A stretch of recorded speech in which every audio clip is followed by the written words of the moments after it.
And welcome, Eduardo, to the Spiritual Danger Close podcast. Thank you so much for coming on.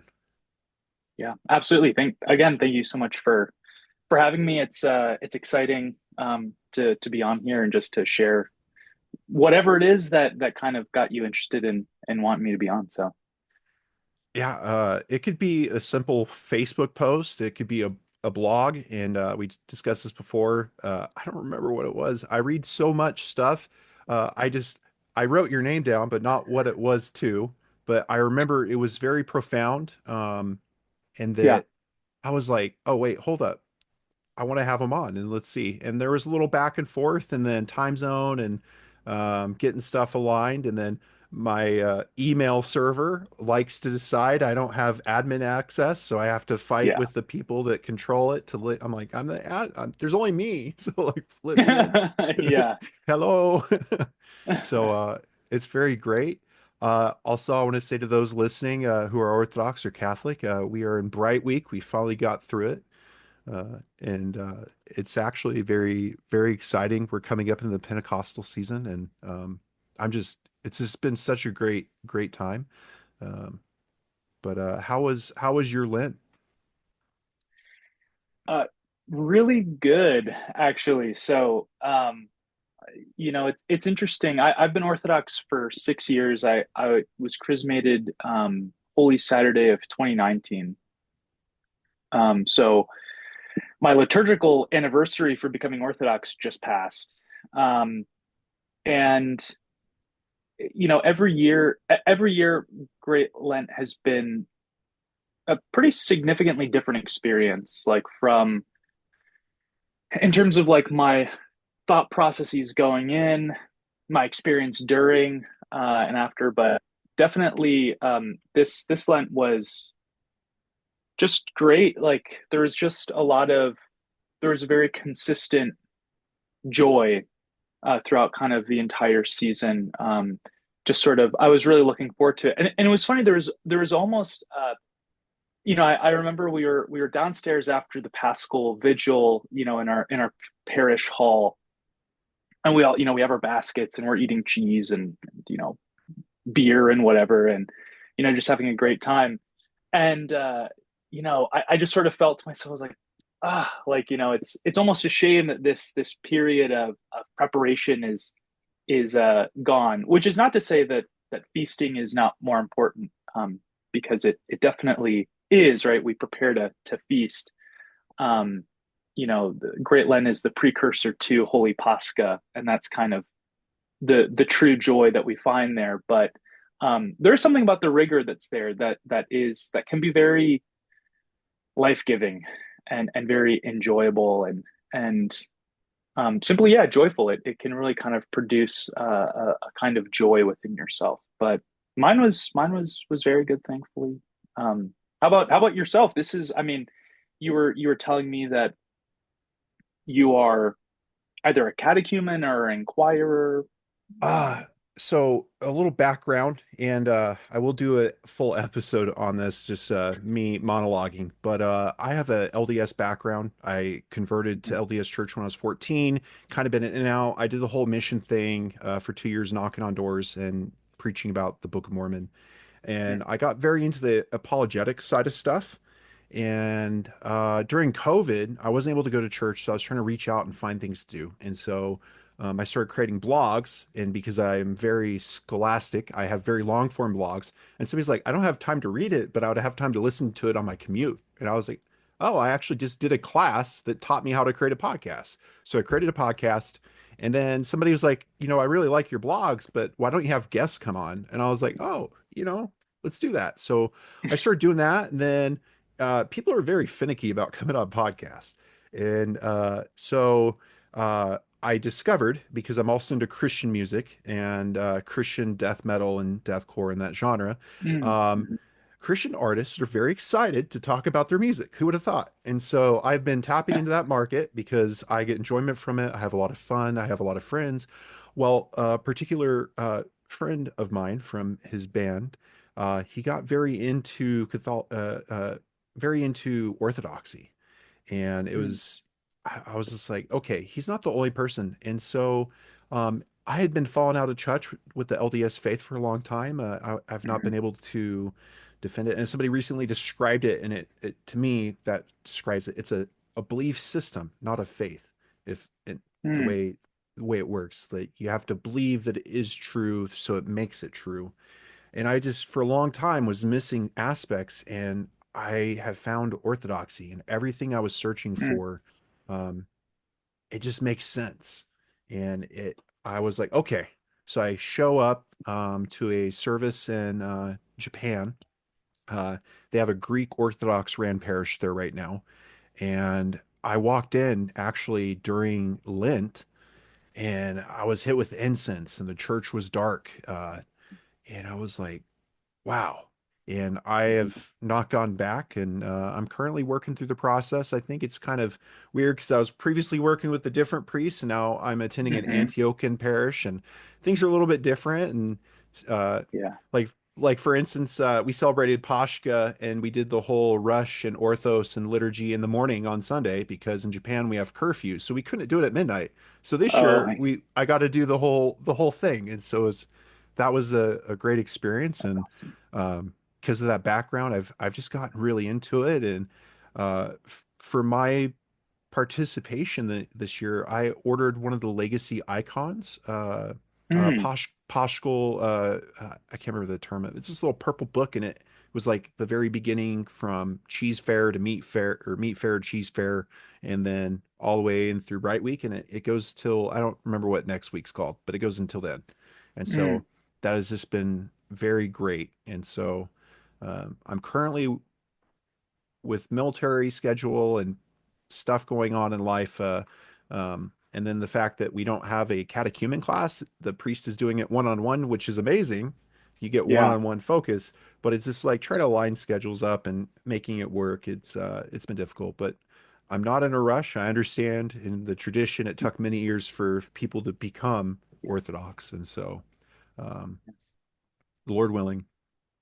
Yeah, that's interesting that you bring that up about kind of the length of catechesis and some of the experience of that, maybe even a tension there. But my wife and I were blessed to become godparents this past Holy Saturday, so not less than a week ago, of one of my dear friends from college who joined the Orthodox faith, and his experience was very similar, just in the sense of like he had that one-on-one type of relationship with the priest because he doesn't have catechism classes.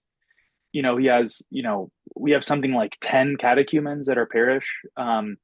And so I think it's kind of difficult to try and get everyone in the same room together, or to get like a schedule where people can kind of hop onto a Zoom call, at some time during the week.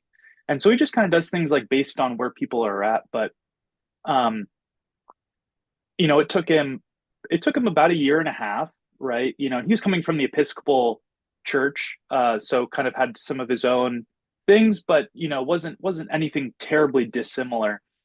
Um, but definitely he kind of like looked back at that experience and was sort of like, oh wow, like how amazing it was to spend, 2 hours a week, 3 hours a week, kind of one on one with our priest.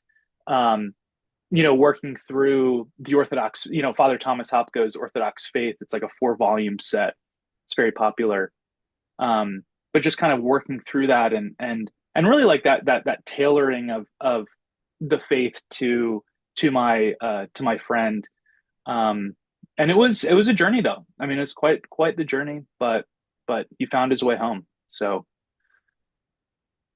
Yeah, it's just different too, especially because I was attending a Greek Orthodox and now I'm in Antiochian, and mhm, it's kind of funny how similar but dissimilar, or the things that they do or they don't do, and um, or like it could be parish specific. And so mhm, uh, my previous one, I was reading The Faith, that was the catechumen material, and then now I'm reading Thomas Hopka's stuff, and mhm. I got an assignment that I have to read Oh Orthodoxy and yeah, Heterodoxy, and a classic. yeah, so uh, I love reading. I have a goal of 10 pages a day, so it's just kind of awesome seeing how that works. And Also, how the previous priest, he kind of treated like basic the faith that if people were intent enough, he would start you out, and he compared it to almost like college, that there's basic 100 courses that you need. Hmm. And then to him, Hmm. he Yeah. saw catechumen as like your culmination and your graduation. And so he would want to get you through the door and then grow you to where you needed. So occasionally I sneak onto those Zoom videos, but they haven't kicked me Yeah. out of that group link yet. Yeah. But yeah, I think that's very special that you to have that one-on-one, because I see online that there's some parishes that can't, they're like, okay, we're breaking fire code right now. Oh yeah. Yeah. And Yes. there was a post, 50 catechumens were baptized in one parish, and it's really amazing seeing the surgence in Orthodoxy. Um, but as I saw a highlighted liked comment said, um, we shouldn't, this shouldn't be the fact of like, this shouldn't be the focus. Focus is coming Mm. to, the focus is the way, or Christ. And so, Yeah. and I think coming from a Mormon background, um, I looked last I looked, it would take 2 weeks going to church and you can become baptized. And I feel Oh like wow. that is not a sufficient amount of time to learn everything, with them just wanting to get that confession of you believe in the Book of Mormon, Joseph Smith is prophet, yada yada Hmm. yada, and bam, you get baptized. And then people Yeah. come and find stuff that, wasn't discussed, that would have influenced their decision. And so I really appreciate that in Orthodoxy, it's a come as you are and come in when you're ready. And Yeah. it's almost like fitness. Somebody goes to the gym a couple times. How is that habit developing? And so I really like that it's trying to create proper, righteous Christian habits within you, so Yeah. that it's not an outward I've done this thing, but a Hmm. true inward change of heart. And so that to me that is a beautiful aspect of Orthodoxy. So Yeah. No, I think I think there's a certain sobriety about Orthodoxy, especially when it comes to the question of conversion, that is quite different, I would say, from many other denominations that exist in America, particularly the kind where it is kind of easy to become Christian. It's like it's easy to get baptized or, whatever it is, right? Kind of make this declaration of faith and it's like, boom, you're kind of in. But I think Orthodoxy, just based on a very different mindset, a very different perspective about that once you're baptized and you are chrismated and you are joined to the church, that's kind of something that we can't undo. There's like that's not like that is now a permanent feature of who it is that me Eduardo is or you Logan are. And in a sense, like we become, not in a sense, but in every, in a deep way, we become now accountable for our life in a way that we weren't before. Um, and so it's like we can experience the great joys of salvation, and yet at the same time, there's also kind of I'm not sure, like there's a sense of like you're on notice now. It's like everything that you're doing now is there's a different standard that's being held to you. And so it's kind of like, let's make sure that you're really serious about what we're doing, because like, and that how serious this is, because like, we can't undo this once it's done. especially in a society that has become so ingrained with instant satisfaction. Hmm. It's kind of shocking when people find out, but I believe the Orthodox Church is true. Yeah. Yeah. First off, you've not even been to church yet. Yeah, yeah, that's a big problem. I saw a comment. It said, "Do the prescribed fasting for Lent and come back and talk to me." Like, Yeah, and yeah. I also, as you were talking, I was thinking about, now correct me if I'm wrong. I believe that in the Nicene Creed, the reason why it says towards the end, I believe in one holy Catholic Apostolic Church, and I acknowledge one baptism for remission of sins, was at the time that people were being baptized sometimes several times or multiple times Mm, as like a renewal of their mhm, faith.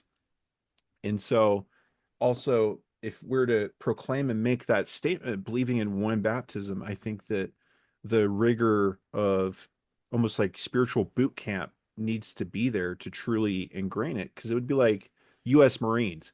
If you show up for one day and they just slap it on, it's not really earned. mhm. Um, Yeah. and if that's a inappropriate conversation or metaphor, I apologize. But I think that's really awesome. So my friend that got me into it, he took the name Tychon and was baptized and chrismated during Mm, Lent. And to see the profound change in his life and having discussed with him and been keeping up with him, he is a different person.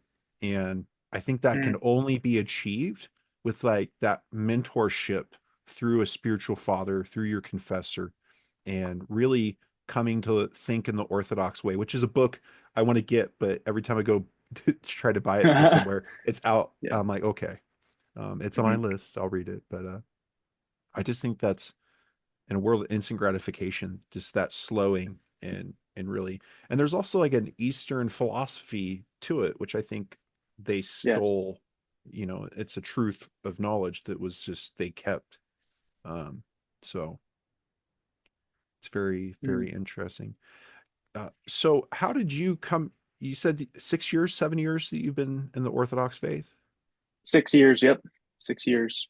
So what was your background before, and how did you kind of come across it? And So it's funny that you mentioned this because it also ties into part of the reason why you even reached out to me. So I shared a Substack article that I wrote from my Substack onto Reddit, and I believe that you read that article and then you that reached out to me, that that was it. and um, and so it's interesting because I've been taking a sabbatical from my Substack for about 3 months, but my I'm it's coming back online tomorrow, my first post, and it's actually dealing pretty much as deeply as I can think of, like kind of giving the very long story of what brought me into Orthodoxy where I was, kind of why I'm Orthodox instead of being anything else, especially when there's so many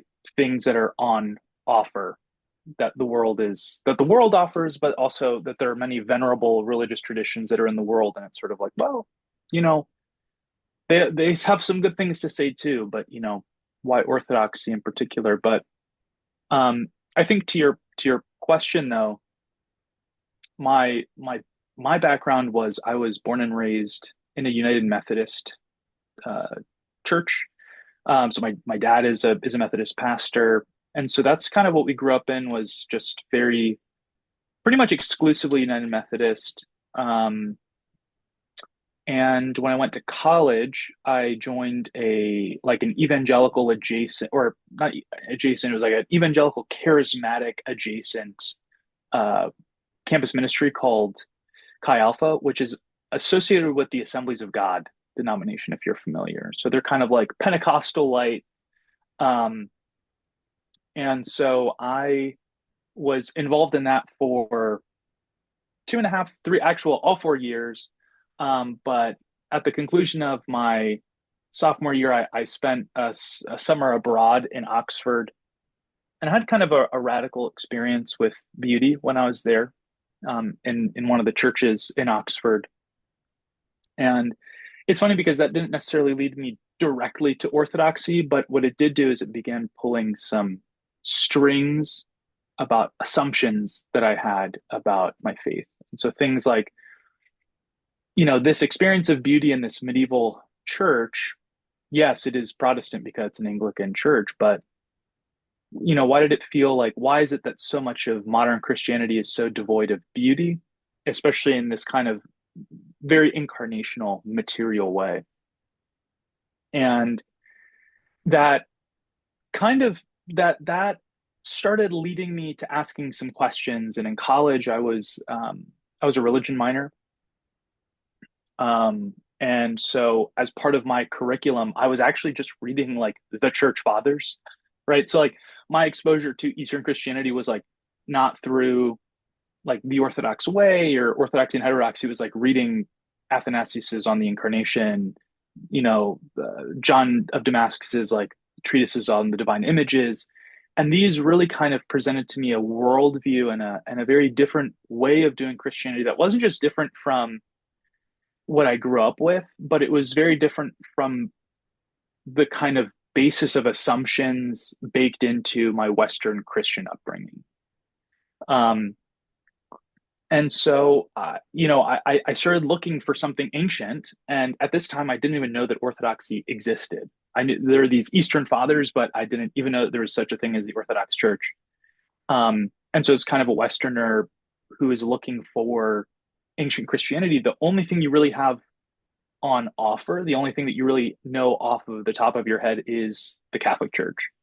And so, for a very long time, I was I had a bit of a I like to say that I was waiting in the Tiber where I spent a lot of time. I started going to a Catholic mass. At some point I was my senior year of college. I was even brought into the RCIA class, which is essentially like the Roman Catholic catechumenate. So I got very close. Like I got very close to kind of fully committing to Roman Catholicism. And the only thing that really stopped me from fully moving in that direction was that my best friend from college had himself felt like he was running out of like felt like he didn't the spiritual resources that were given to him from childhood just weren't sufficient, were not giving him the things that he needed. And it turns out that his dad actually had heard of and had known about the Orthodox Church for quite some time, had met with a priest even, um, and you know was had been interested in becoming Orthodox at some point, and many years later he did, which is very cool. Glory to God. Um, but essentially, my friend sort of shared with me because we would talk about these things, and he would say, "Hey, well, have you heard of this thing? It's called the Eastern Orthodox Church. They have this kind of a very different way of doing things. It's quite different. It looks different. It feels different." And I remember he handed me a book, and the first book that I actually read that was like about Orthodox Christianity was entitled "Common Ground: A Eastern Christianity for the American Christian." And so it was sort of a book that was written by an Orthodox Christian writing to someone who has the very unique particularities of American Christianity, because American Christianity is its own kind of weird thing, right? Like, um, in particular, like American Protestantism is its own thing, different from other expressions as it finds itself in Europe, Asia, Latin America, Africa. Um, and so, for some time, there was quite a lot of struggle of trying to figure out, well, what's true. Like I'm trying to parse out the historical facts. It's like the papacy, the Immaculate Conception, sort of the conciliarity of the early church, you know, and for me, it kind of it led to a point where I was kind of stuck in a bit of a struggle where I wasn't able to move. I kind of felt paralyzed, and um, I I felt almost as if I reached a point where I just thought, well, I like this theology of the Eastern Church, but I still think like Roman Catholicism, I felt like there was something still there that I needed to be honest to and that I needed to hold on to. And so my vision was like, I'm gonna become I'm gonna become Roman Catholic, and I'll be a Roman Catholic who just has Orthodox theology. Um, and disclaimer, that is impossible. You cannot do that. Or you cannot do it successfully at least. Um, and so I I simply I remember I was in my dorm room, I was going to sleep, I was kind of tossing and turning, and I'm looking up at my ceiling, and these questions are kind of racing around in my mind. And something from the eternal I hear that says, go east. And I remember thinking, okay, I made the sign of the cross, I went to bed, and the rest is kind of history. After that experience, I feel like a lot of the inner struggle that I was feeling really melted away, and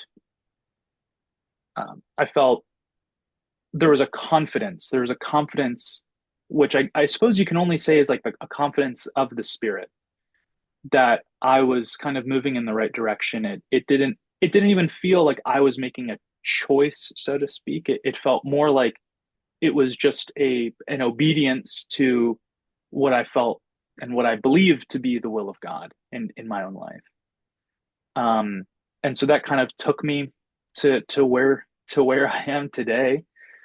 That you know, I was like, okay, cool, and I spoke with my friend, and he put me in contact with his priest, and I met with him, and I kind of explained my whole situation and my whole story, and um, very beautifully, he just kind of took it from there with me. I felt very much carried to Orthodoxy. There wasn't a struggle in the same way that I felt like um, being trying to become Roman Catholic in spite of the terrible liturgical experiences that I had, or certain things that I felt like, oh, I feel like these are changes that have happened from the first millennium church, and instead it really just felt as in Orthodoxy, it really felt like everything just fell together in the way that it should. Um, but that's kind of that's sort of the long story. If you want the even longer story, though, tomorrow at 10 a.m. Eastern Standard Time on my Substack, there will be a whole article about it. So Come on, Mario, get down. Sorry, he took advantage of me sitting there for cuddle time. But no that, that that's worries. a that's a that's a beautiful story. And um it's kind of interesting because right now I don't want to say his name. Let's call him George. He was a Protestant minister in the local area, and he one Sunday was asked to talk on uh, the church, Mm, and he started looking into it, and he's very well read, and he started reading it, and he was like, "Wait a minute, there's all these church fathers. There's this whole history that yeah. I, through my background, they ignore because to them, they're the Reformationists and Protestants were trying to get back to that church, but it's like instead of trying to figure out how they worship, they just go, this is how we interpret the Bible to be. And it's like, okay, there's this option here. How about we see Mm, how they actually worshiped? Because if we take these historical texts of the church fathers as being truthful of the societal and cultural norms of the church at the time, then we can trace it through apostolic lineage. Then he basically was like, he came home and he sat his wife down and he was like, babe, um, I'm going to resign from being a pastor at my church. To which she started breaking out crying because, in many cases, that's their sole job. They receive yeah. income from these churches, and they have been proudly attending for a while. And Wow. it was really awesome to. I'm getting to know them, and it's really awesome having somebody else who's a book nerd, and we can share Yeah. stuff. And sometimes the Yeah. priest he just looks at us like, oh boy, like What are these two? yeah, oh oh Yeah. Lord, what have you sent me? And Yeah. it's just That's beautiful. and the spiritual moments that just touch on you can really Mm, hit. I would say for me, um, I had a surgery to remove a nerve on my foot, and I mm, was very hesitant because years ago I had a dog bite and my hand was severely infected. And during the surgery, I basically had extreme visions of hell. And so I was like, if every surgery whoa. experience is going to be visions of that, I was trying to forego Yeah. it. Um, the pain was so much that every time I stepped, I would be crying in tears because, and Mm, I gained a lot of weight. I started having more health problems. I'm like, it needs to go. And there, a little bit of malpractice, it got reinfected. So I ended up having three surgeries. My last one was in September, and I got a podiatrist. He's been working for 40 years, and he said, "Okay, we previously have tried sealing it, but it keeps reinfecting. So there's actually a second option. People don't like it because it's gross, but we're going to leave the wound open." And Mm, but during those surgeries, I had a lot of stuff. I discovered I was severely allergic to certain antibiotics, sulfa-based mm, drugs. Um, yeah. while while having that allergic reaction, sepsis already set in. So I was in the ICU, and it was pretty intense. I swelled up. I was having anaphylactic shock and asphyxiation because I was swelling so bad. I was on oxygen. It was pretty gnarly. Oh Every time man. they would do my blood pressure, I would literally pass out from pain because my muscles were so Mm, engorged. Um, and then on top of it, I got an ambulance ride because I was like, "Look, babe, I'm not feeling good. We need to go to the hospital." And then it hit me so bad. I was like, "I'm sorry. If I fall, you're not getting me. Go ahead and call 911." And that was a surreal experience. And with all that, um, I had learned about the Jesus prayer, Lord Jesus Christ, Son of God, have mercy on me. And yeah. through all the severe pain I was suffering, it just that repetitious prayer just became a song on my heart. And so, from what I experienced and through the surgeries, through what I saw, different, um, not visions of hell, but uh, I there's not much to sway me. Now, my wife is Catholic, and Mm, so I respect Catholicism in that same way, but it's just like through Orthodoxy, it's like a simpler way. And through mm. Occam's razor, I think for me, Yeah. instead of trying to find a Byzantine rite of a Catholic church that's in communion with Rome, and there's like Sure. five in the United States, it's going to be very hard to have Hmm. that Eastern style of worship. And so Yeah. I was like, for me, the simplest thing is just going to an Orthodox church. It's like right there. So Wow. I do think there's beautiful aspects of Rome, but I'm Certainly. not a fan of the innovation aspect where they believe that theology has to be continually advancing. Um, so, but yeah, it's very different how people have been able to come to the church and um, having conversations about it. And oh, isn't that ethnic based? Like you're not Greek. Are you Greek? Are you Yeah. Syrian? No, no, you don't have to be. So, Yeah. That's always a yeah, I mean that's always an interesting point that I think people make. And um it's interesting. I and we this is a bit of a sidetrack, but I always find it interesting. And I think it's I think when people make those kinds of claims, it's on the one hand I'm one very sympathetic because um it can be confusing, but I do think it is also more reflective of the person who's asking the question, simply by virtue of the fact that, especially in America, we're so used to kind of a certain cultural hegemony that we enjoy, um, that when we kind of experience something that is not American specifically, we're just sort of like, oh, that's like foreign, it's ethnic. And there's not a sense of a recognition that the way that you do things in your American Protestant or Roman Catholic Church is itself an an a representation of your ethnic realities as well. So American churches are, just as ethnic, right?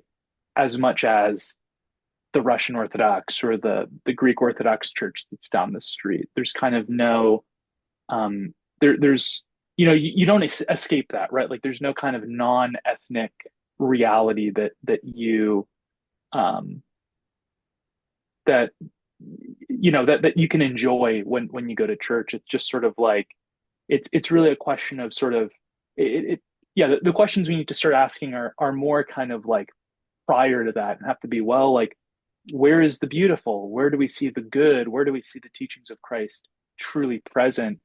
Um, and and it's like, and if it happens to be that like the only place that you can find that is in this hyper kind of like ethnic enclave, Serbian church, that's like that meets in a hut on a mountain, it's like that's where you need to go. Like you have a responsibility to follow your conscience in that regard, to seek out the beautiful, the good, and the true, to kind of go there and and recognize that like yeah, look, like Christianity, if we're doing this properly, like it shouldn't, you're not going to be comfortable, right? Like if you're comfortable in your Christianity, it's like you're just not doing it right. It's like, and that doesn't just mean like whatever, oh, I'm not eating this or I'm, doing this. It's also like maybe that'll also take you out of your kind of cultural comfort zone of what you're familiar with. And we all have these little paradigms and cultural paradigms that we are Yeah. very ignorant to or we don't notice. Hmm. Um, and when you've traveled overseas, it's very obvious. In the crowd, you can go, he's American, she's American, he's American, she's Yeah. American. Yeah. And so Yeah. Yeah. because we're in the Hmm. swamp together or because we're at the Yeah. party, we don't really notice these things. But if we're outside staring in, we'd be like, that's kind of weird. My wife is from Brazil, and we went to a picnic, and they said we're going to have hot dogs. I learned they do hot dogs differently in Brazil. I actually prefer the way they do hot dogs there. Okay. Um, so it's like looking at that, and it's like, oh, you're not eating the way that we eat. Or look at how Americans do breakfast and the British do breakfast. We think bacon, Hmm. eggs, and pancakes. They think, fat sausage, some cherry tomatoes, and some, mashed peas and potatoes. Both are good. They're different, and because it's different, Yeah. it's foreign.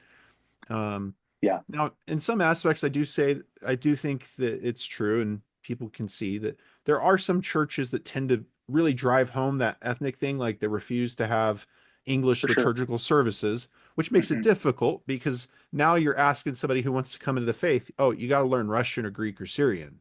It's like, Yeah. whoa, whoa, whoa. But Yeah. from what I've seen, it's not as predominant as it used to be. So Mhm. it's something No, I mean, cool. I Go ahead. no, yeah, I was just saying, I mean, I go to an OCA parish. That's where I was chrismated in an OCA parish. I've kind of been in the OCA circles now for pretty much most of my time as an Orthodox Christian. And it's like the OCA is received her autocephaly from the Russian Orthodox Church, so that's kind of its liturgical and cultural inheritance is this. And so, plenty of OCA parishes, like they will still use Slavonic as the liturgical language that they use like in their service, at least for some of the hymns. Um, but I mean, again, it's like I think sometimes it's like, especially when it comes to the language issue, it is very fraught, and I by no means feel like I have an answer to kind of the conundrum itself. But I think sometimes, and again, like I think part of it needs to kind of reflect a humility that we have when we come into the church. Um, that sometimes it's like for pastoral reasons, a priest or a bishop will say, yeah, like 90% of this congregation is Romanian. They're mostly Romanian speaking. Sort of like, yeah, we should probably make the services like match what is actually meeting the needs of the people in that community. Um, and then for those of us who are kind of inquiring into Orthodoxy, yeah, like that becomes another barrier. But I think that also becomes an opportunity for deeper sanctification, because that is a struggle. That is an additional struggle that we kind of have to undergo as we're trying to progress into the church. And it requires a humility on our part to say, I know we're in America, and it's like, why are we not doing these services in English or what have you? But kind of recognizing, yeah, like the church isn't like about me, right? Like, and I think that's also a big shift in perspective, because I think a lot of um, American life and a lot of Western life and Western Christianity particularly like it when it's in these kind of decadent places, is very much like, well, it's sort of about what is being tailored to me. It's like whatever makes me feel comfortable or good is kind of what I want. Orthodox is just sort of like, no, like that's not really what we do here. It's kind of like come and see, right? And it's like in humility and in obedience, you sort of enter into a reality, but it's not like the church is saying we're just going to kind of do something new to try and bring you in, like, because it's not about you. Broadly, the you broadly speaking, not you, Logan, but you know, Because I think a big aspect to that is what Protestant is, especially if it's sola fide or sola scriptura, by the faith alone or scripture alone, it's up to your interpretation of what's right, or it's sure. up to what you believe is right. And so because of that, there is a selfish aspect to that, that like this isn't the way I would do it, so therefore it's not true, which is a Mhm. fallacy in itself. But so many people, that's all they've been raised on, and so that's all they Yeah. know. And so when they see something different, it's very different. I was trying to remember, there's actually a website, somebody shared a link, and I can't remember the name of it, but it was like how to find out if the church you're trying to attend to is canonical, and it would basically, and it Oh, traces that. And um, I can't remember the name of it. I thought it was like Assembly of Orthodoxy in America.org or something. Or um, there's a website for the Assembly of Orthodox Bishops, yeah, um, I think Assembly of that's it. Canonical Orthodox Bishops, or something like that. Yeah. Um, and I know they have a directory of churches. I'm not sure how accurate it is, but I know they definitely have a directory of churches in the US. It's also a wild time to be associating, me and myself being associating as an inquirer and not a catechumen, and you Yeah, yourself as a member. There's a lot of Orthodox drama going on, mainly due to political reasons. And yeah, so I think that's also kind of funny, because it just kind of shows you what it was like for back in the day before the West and the East split. You're just, yeah, you yeah, imagine like 200 years of not knowing that, like, wait a minute, there's two separate churches now. What? So it's just different. But yeah. So yeah. you said the word autocephaly. For some of the listeners who don't know what that means, Oh, autocephaly is self-autonomous, so they have right of autonomy, and you get that through a canonical church and through specifically a patriarch that basically gives you permission to operate, if I understand the concept correctly. So yeah, yeah. Well, yes, yeah. Broadly speaking, the only reason I sigh is because currently some of the drama in Orthodoxy is precisely questions about like what autocephaly means. yes. Um, and so like, the OCA received her autocephaly from the Russian Orthodox Church because that is to whom the metropolia, as it was called before the 70s when it was granted autocephaly. It was 1972. I could be wrong about that, but the Russian Orthodox Church granted her a tomos, and essentially the tomos is it's literally like a piece of paper. It's like a liturgical thing that like the bishop, the patriarch would give to whoever is going to be the primate, the head of that new church, who is currently Metropolitan Tikhon. Um, and but yeah, so that's the vision, is that the mother church that kind of that produced you in that land grants you autocephaly. Um, Pretty much everyone recognizes the OCA's autocephaly except for the ecumenical patriarchate. Not that we're not in communion with them, they just kind of view us as sort of being an autonomous member within the Russian Orthodox Church, but not as an autocephalous church, because they have a particular canonical vision of autocephaly in which they, like the mother church, right, as a great church of Christ in Constantinople, has to grant a tomos of autocephaly for that autocephaly to be correct. At least that's my broad understanding of it. I'm sure a canonist who enters the chat may disagree with me or say, well, it's actually this, but broadly speaking, that's kind of that's sort of the issue at hand, and that's kind of what created the unfortunate situation in Ukraine, with the two broad Orthodox churches bodies that are in Ukraine right now. So, Yeah, and the cliff notes on that is the Russian invasion of Ukraine. The Russian church was upset that Ukraine was granted autocephaly through Turkey because they wanted control of those churches, and so now they're not talking. And then because they're not talking, somebody's like, "I'm not talking to them," and it's just it's kind of weird seeing that on the feed, kind of going. It makes you wonder, how yeah. long is this going? But it's also in a way, it's almost reassuring that now I see why there's divisions, why there's different churches, and how the splits can happen because Mm, somebody has an opinion and they believe wholeheartedly on that, and um, it's just it also shows, who I want to say the intersection of East and West podcast, Deacon Hyatt, I think his name. I can't mm, remember his name. I apologize. Correct me in the chat, but he was talking about the first sin is pride. Lucifer sure. prided himself as he should receive the honor, and Yeah. so um, we have to be mindful of like where we pick our stuff, and it's like to the layperson, you're like, that's why is that a big deal? So, Yeah. but Well, I think it calls us to deepen our prayer.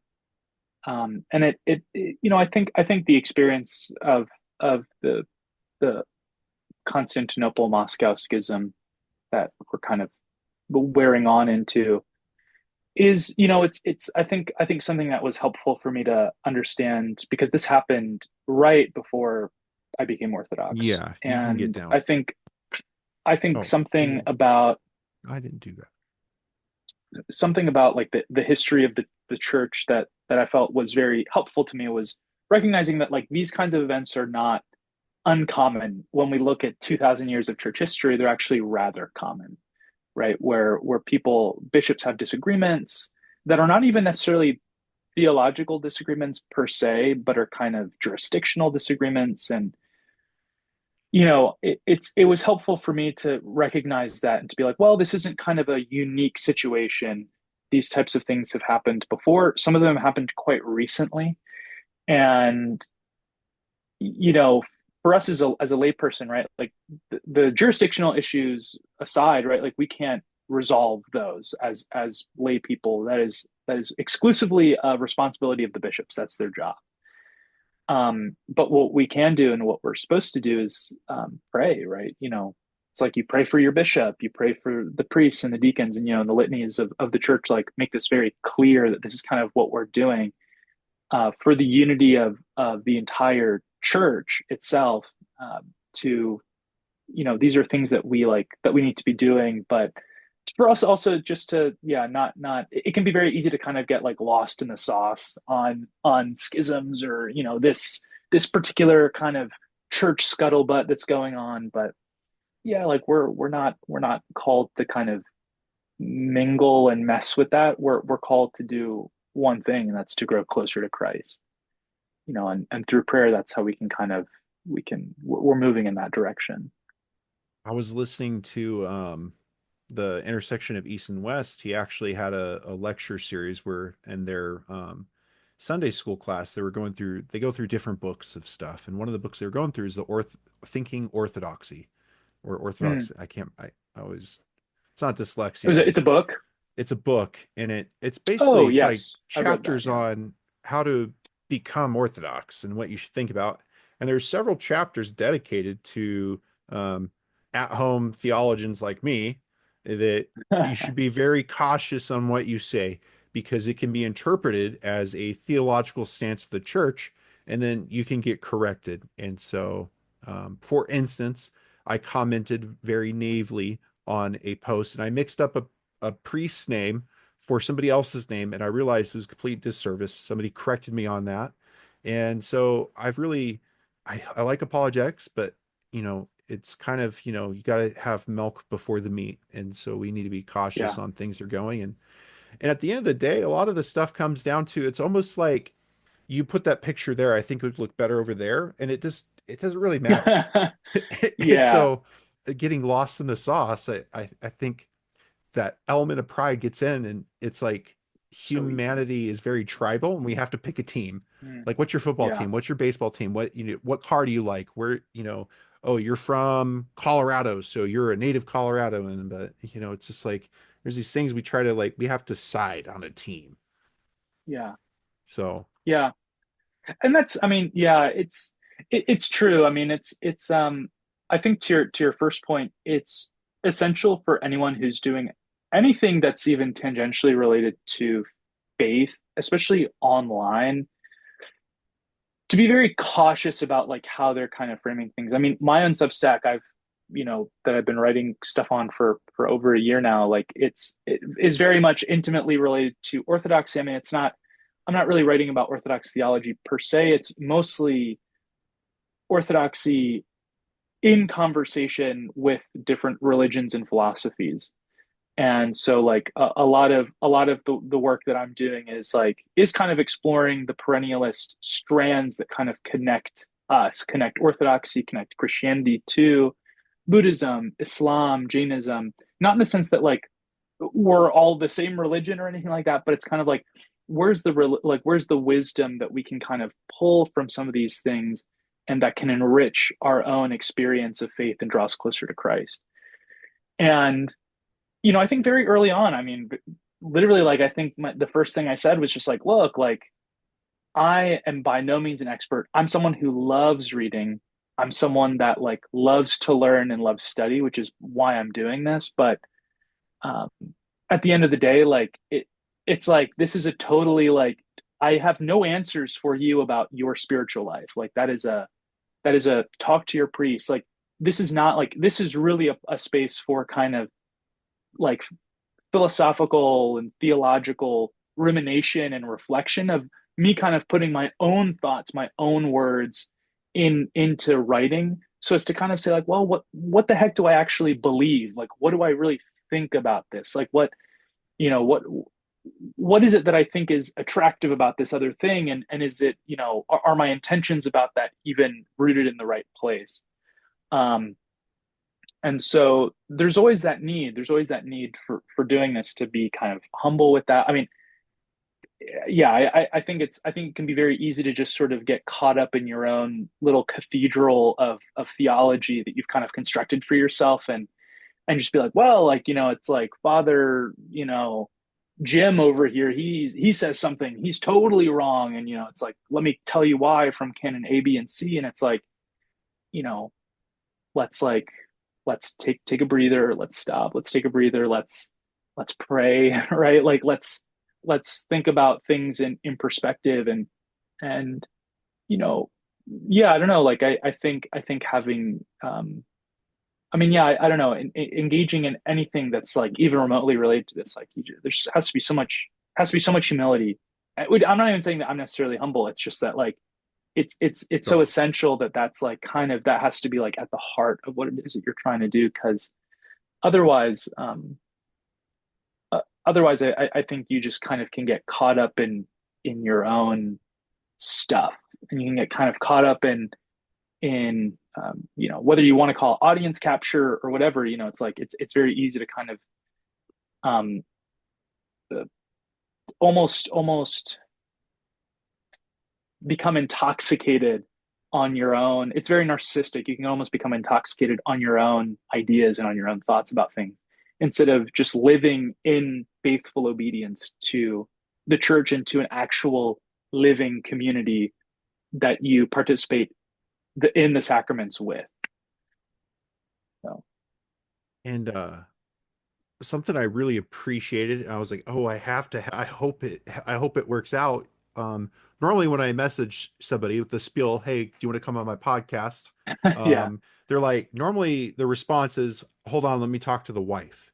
But you threw a curveball and you're like, let me talk to my spiritual confessor. And I was like, okay, I really hope he comes on because he has the humility to recognize that, I should vet this. And that's something very different that there's an act of humility and making sure that we are doing everything that is right and we're not stepping out of the bounds and it could be skewed wrong. So I do appreciate your spiritual confessors, however that conversation went. So coming from my background, I'd say LDS are very inclined to be apologetics, Mm, into apologetics for defending the faith, their faith, sure. and so because of that, I've always been reading, and even before I joined the church, I was reading books of religion in freshman year of high school before my whole weird journey through that chapter of my Hmm. life went. And so for me, I think I have an inclination towards reading that, and I have to Yeah. recognize there's a humility. I don't understand everything, and I found something very interesting about PhD programs is your dissertation gets submitted to a board, typically comprised of 3 to 5 Hmm. PhD holders. And the biggest thing that they want you to say is what you don't know. Because the first thing you want to say is, I know everything. And we all know that that's not Yeah. true because you Yeah. can't be a doc, you don't want a doctor for a lawyer. Hmm. And if you want the right advice, you have to go to specialists. And unfortunately, we can be jack of all trades and a master of none, or a master of one. And I think having to, going to the right people is appropriate. And so having that humility is crucial. So, and being very, I guess I'm prideful. That's something that marriage has showed me is Oh, learning. Yeah, yeah. really learning to like Yeah. sacrifice the way that things should be for the collective good. And a beautiful thing I learned about Orthodoxy is the Eucharist or the communion can't be held Yeah. without laity, Mm. which I know is Yeah. different than Western Catholicism. And so I Mm. think Hmm. that's like the church is us. And so um again, I'm not Orthodox, so but that's how it was explained to me. But yeah, it's just plus you need to have somebody to say your ideas are stupid. It, Yeah. and that Yeah. sort of like a peer review aspect is important to look at that because there's some crazy stuff people try to put out, which is interesting. I think it's fun to go on those tangents and look at things, from a Sure. contrarian point of view. But as you said, some people just get lost in the sauce, and you're like, oh, Yeah. okay, Yeah. Yeah. okay. Yeah. Like, um, it's just it's a very different way of doing things. And Mhm. you mentioned about the church. I've been learning more about how the Antiochians came, and there was the Yeah. feast of Saint Raphael of Brooklyn recently, Mm. and I was fortunate enough to be there, and our church has relics of him. And Oh, for the Syrian faith, Syrians were important aspect in building America in the 1900s. So you have all these people coming from Syria, and Syria is a big place, and there's a bunch of new countries, but from this region near Palestine and the area, in yeah. Iran and Lebanon and Jordan, they would be Syrian. We actually have a member of my church who says, "I'm Syrian," and we're all, Yeah. uh, so it's interesting that Saint Raphael was sent on commission, I believe, from the Russian Orthodox Church, that was basically Mm-hmm. like, "Hey, we have a bunch of these Syrian migrants in America. You need to go.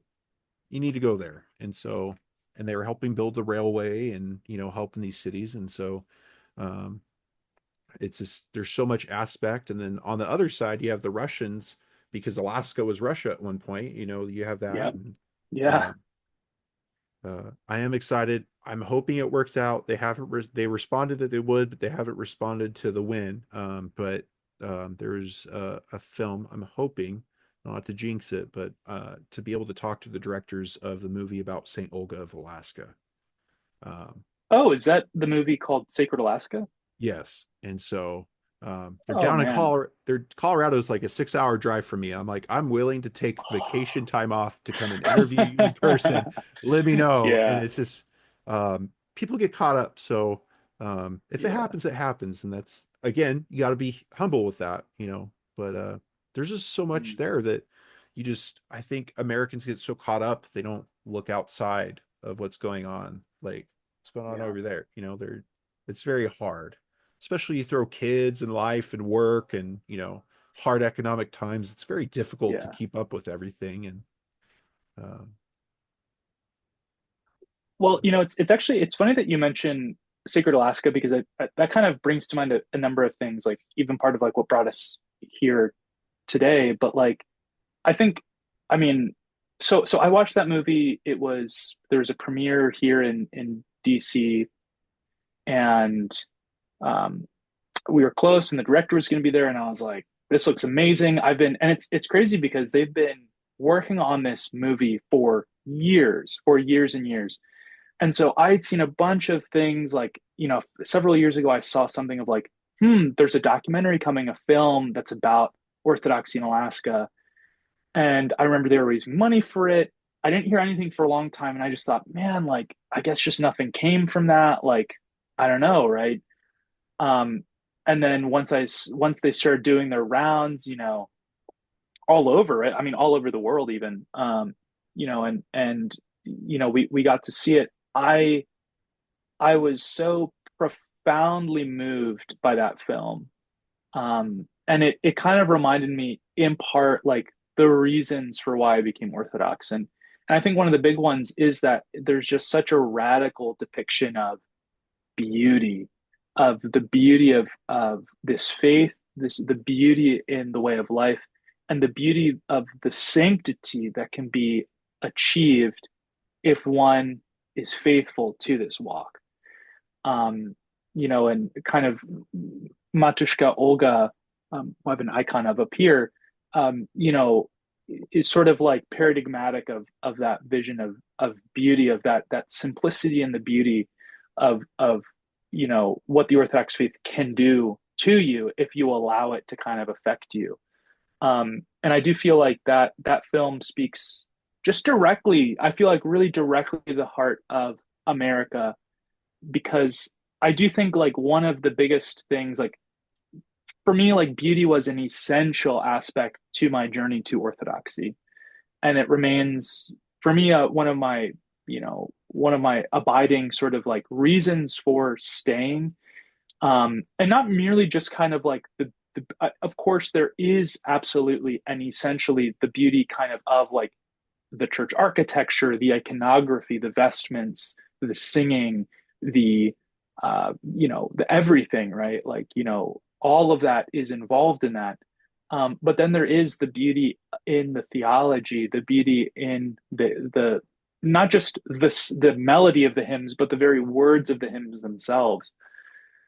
Um, that kind of reminds us that God is um, God is a great uh, maybe this is a little scandalous to say, but God is a great seducer in the sense that God never forces his will upon his creation, but is always calling us to remember our original nature, our true nature that is found in him as redeemed in Christ.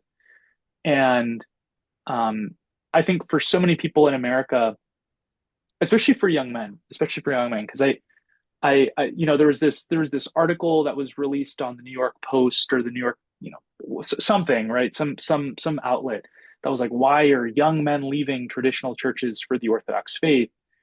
Um, and like some of the reasons I just thought were, well, the reasons given were bad. I feel like they were bad. It was just sort of like Orthodoxy is like masculine, and it's like it just like it's sort of just like it's cigars, whiskey, big beards, and guns type of thing. And I was like, yeah, I mean, maybe, but I'm just sort of like, I think there's something. Felt very superficial. It just sort of felt like a very superficial kind of analysis, and in its own American way, felt like it really wasn't addressing kind of the deeper concerns and the deeper longings of the human soul. And I think really like for me, and I think very often because of the way that American culture is and the kind of idiosyncrasies of American culture, we kind of think that like men don't need or are not interested in the beautiful. But I would really argue that I think men are in particular are absolutely deeply attuned to the beautiful and have a profound need for the beautiful, which is not to say that women don't also have a need for the beautiful, but I think very often we forget that men have a need for the beautiful. And I think very often a lot of the Christianity, a lot of the religion in America is just so devoid of beauty. It's so it just lacks that experience of a radical encounter with the beautiful God. And to me, what I see in Orthodoxy is this kind of more mysterious, gentler path that is calling to people who are thirsty for beauty in a civilization that is deprived. I think we are chronically deprived of beauty. Um, and I mean, I don't think anyone would disagree with this. Like, just go outside and visit your local strip mall, and it's like yes, like we are a country that we're so used to ugliness that we've almost become numb to the experience of ugliness. And so it's kind of like and this is the thing that like when Americans like when we go visiting other countries, so like Europe, one of the things that is so touching for us, like that we find shocking almost, is that like the cities that in Europe are actually beautiful. Like they're actually like they have an aesthetic quality that is deeply affecting and deeply enriching and ennobling to the soul. And it's shocking for us because our quotidian experience is ugliness very often, right? And so it's like Orthodoxy kind of provides this alternative vision of reality where it's like, no, no, no, like it like you are like the experience of beauty is not something auxiliary to the human person. It is actually something essential. It is as necessary for us as the air that we breathe. And so I think like in that sense, like I think Orthodoxy just is appealing to men, to women, but specifically I guess in this case to men, precisely because I think it it is so unashamedly beautiful in its approach, both in its physical instantiations, but also theologically um, as well. And so that's a very long rant, but I feel like that movie just like I was moved to tears. I mean, I was like, it really affected me in a very profound way. And modern society is very withdrawn from beauty and creation. I feel like that's also why there's a lot the Muslims are very good about evangelism. And I Yeah, think that when you come from an American background and all you've seen is these cookie cutter churches that are all the same, they wave the candles, they do praise worship in an old movie theater, yeah, and or yeah. mass stadiums, that's all you know. And so then suddenly you see these video cuts about, this is the right way to worship, and the reason why there's all these churches because they've gone astray and God has revealed it through Muhammad and blah blah blah.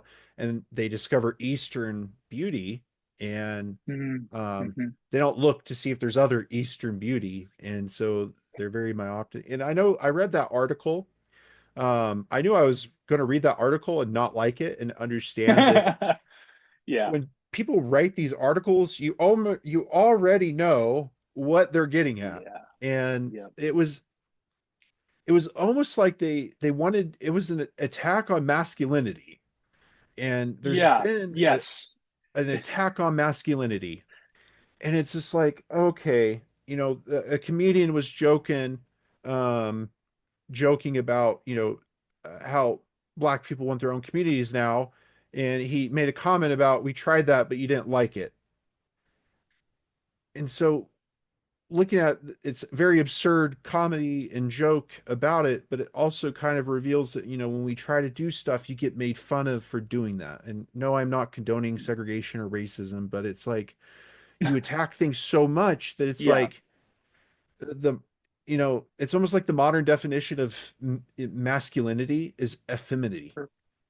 And Mm, you have these people who have no cultural bearing. And masculinity is, like, as you said, there's a beauty to it. It's a combination of the feminine and masculine energies, and there's a balance that you have to have. Because if mm, I'm just going to have a beer gut and drink smoke whiskey and raw, that's not really masculine. Like, yeah. that's a grotesque extremism, a caricature of what it truly is. To looking Hmm. at somebody like, somebody I've gotten really deep into reading and have an icon of is Saint Joseph the Hesychist, and Mm, watching yeah. his documentaries and reading his books, and how he basically was, spurred some modern monasticism, and looking at that. And to me, I'm like, that is a very masculine man. That at the end of the Hmm. day, his biggest complaint was, I'm still such a wretched sinner. And so, Yeah. um, when all you have is these cookie cutter churches, I think that people are realizing there's this aspect of me that I'm not being fulfilled. And it's like Maslow's hierarchy Yeah. of needs. We have these Yes. Yeah. requirements to do. Yeah. It's almost like you're masculine, you do all this stuff, but you won't help an old woman cross the street. Are you really a man? Yeah. No, no, not at And so, all. yeah. Yeah. And, It's a- and somebody, it was, this is also careful because there's also this culture of hyper masculinity of, I'm an alpha man, yes. and we're doing these boot Yeah. camps, and it's almost like Christ is the way, like that. He is the perfect example of what a man should be. And um, we should strive our best to follow after that example and understand that, I can't be over here. I have to be centered and seeing that beauty. And I've been lucky enough to see people come into Orthodox liturgy for the first time. Mm. And and once you notice, you can almost tell the first time people have been. Like, it's like, oh, yeah. Yeah. And what's really Yeah. great is seeing them come Yeah. next weekend. And so Mm. having a true masculine route, um, that also goes about, like Lent, something different between the Orthodox and Catholic Church is Catholic Church just gives up meat on Wednesday and Friday. Orthodox Church breaks it down. There's weeks proceeding through the, Lent and Paschal period Hmm. where, you have meat, and then the next week you give up meat, and you can only have cheese, and then that's it. Then you're Yeah. strict on, whatever your priest is allowing for deviations. Um, and in our society, with self gratification being some of the highest points in our American hierarchical of needs, that's really hard for people to do. And so Hmm. doing hard things, I think, is a very masculine trait that has been lost, which also includes beauty. Because if you think about it, like you said, it's like, wow, this is so beautiful because somebody took time and effort to sculpt that and Yes. to make that. And they Yeah. put, there's like, not saying energy, but just a radiance that, somebody took the time to do that and they cared enough. Yeah. Yeah. No, I mean, I think that that's a good point that, and that's always such an important reminder because these conversations, and they become very delicate with relation to masculinity and and um, they require care because it's so easy to categorize the masculine or the feminine merely based off of whatever we perceive as being masculine or feminine, right? Sort of just like kind of superficial aspects to what these mean. But for us, I mean, it's interesting where especially as men, right? Like, and everyone looks to Christ as their goal, right? That's the goal of. So there's something mysterious about Christ as well in that sense, where it's like women are also called to become Christ. So it's not just men; it's like women are also called to become like Christ. Um, but we see with Christ, yeah. I mean, Pilate says it the best. He says, "Ecce homo," behold the man. And it's like for us, like, well, what does that mean, right? We just went through Holy Week, and the icon that we have in the center of the nave in the church is an icon of Christ the bridegroom, also called extreme humility. And that sort of is our image of the king. And it's like this right here, the sort of the king of glory who's wrapped in the purple of mockery, who's, who breaks not the bruised reed, right? Who's crowned in a crown of thorns. Like this is our image of men. Do you want to know what it means to be masculine? This is what this means, right? It means radical abnegation. And so, it's funny because you said like this about like marriage, right? Like, um, in my own experience, I mean, we're newly married. We're coming up on a year now, and uh, that experience has already been radically transformative because marriage has almost been like a mirror that has shown me all of the ways that I'm like, wow, like I've just been living for myself for my whole life, it feels like. And this becomes kind of this, like, there's this experience that I've had where it's like, oh man, like, no, like my life now is not my own. My life is now this journey of becoming one flesh with my wife and essentially of cutting off my will to um, serve her, like, and at the same time, and it works because at the same time she's also thinking to herself, the goal of my life is to cut off my will and to serve him, to serve my husband. And so it's like, as we're both like in almost like a competition of who can serve the other the more, that love, right, becomes kind of the fertile ground out of which like life can emerge, you know. um but yeah, like I think more broadly to your point, that kind of the lack of beauty of the truly beautiful in most forms of American Christianity, it does, it leads to confusion. I mean, it's, I think it's part of the religious confusion that we're experiencing, not just in America but in the West generally, is that our experience is like, yeah, like we don't, like we have almost no experience of the beautiful. It's like, but we look to Islam, like who hasn't heard the Adhan, the call to prayer, and has not been kind of moved by kind of the startling beauty that's there, or a Buddhist temple, or Hindu devotions or whatever. It's like there's all these different, there's these different things that seem to be on offer, that seem to be offering a rich kind of ethical way of living, but also a one that's deeply incarnationally beautiful as well. It's kind of no wonder. It is no wonder that like people are just sort of like, yeah, like I don't know, like there's just sort of this milk toast kind of Christianity is not really for me. It has nothing. It speaks nothing prophetically in my life. I actually had an experience. I was deployed in the Middle East, and we were able Mm, to actually go off base, and it was kind of hard. Um, America 9/11 and celebration, yeah. going off base. But we finally had a window that opened up, and I was able to go off base, and it was an experience to be in a market and to hear the Ahan call and to Mm, see people disappearing to go to their prayer places and their the little small mosques, or start walking to the big mosque. And I think that's something else that American Christianity is looking for, or Americans in general, is because to a Muslim, it, let me back up. In most American churches, you go to church and sometimes you stay for Sunday school and you clap hands, shake hands, maybe have a potluck, see how people are yeah. doing. And then, cool, I'll see Yeah. you Wednesday or maybe Sunday. Hmm. But in Islam, it's an everyday thing. And Yeah. I think that's why there's a draw to it, because it's not just this superficial thing you put on. I put on my Sunday clothes and now I'm a Christian. It's you're wearing Yeah. it every single day.